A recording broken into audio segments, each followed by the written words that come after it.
2026లో దేశం మొత్తంలోని పార్లమెంటు సీట్ల పునర్విభజనలో ఉత్తరప్రదేశ్లో జనాభా ఎక్కువ ఉన్నది, ఉత్తర భారతంలో జనాభా ఎక్కువ ఉన్నది.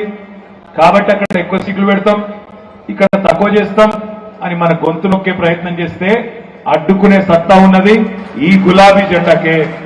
అదేవిధంగా డాక్టర్ బాబాసాహెబ్ బిఆర్ అంబేద్కర్ రాసిన రాజ్యాంగాన్నే రద్దు చేస్తాం, రద్దు చేసి రిజర్వేషన్లను ఎత్తేస్తామని మాట్లాడుతున్నారు కొంతమంది బీజేపీ ఎంపీ అభ్యర్థులు.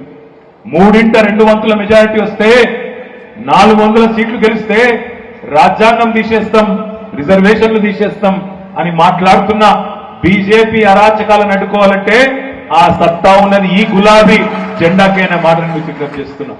ఎందుకు ఉండాలి గులాబీ జెండా పార్లమెంట్లో అంటే, విషయం తెలిసినోడు, వినయం ఉన్నోడు, పరిజ్ఞానం ఉన్నోడు, ప్రజల గోస తెలిసినోడు, ప్రజల భాష తెలిసినోడు, ప్రజల సమస్య తెలిసినోడు పార్లమెంట్లో ఉండాలి తప్ప గాలి తిరుగుడు, గాలి ముచ్చట్లు చెప్పేటోడు మనకు పార్లమెంట్లో అక్కర్లేదు. కాబట్టి ఈ గులాబీ జెండా పార్లమెంట్లో ఉండాలి.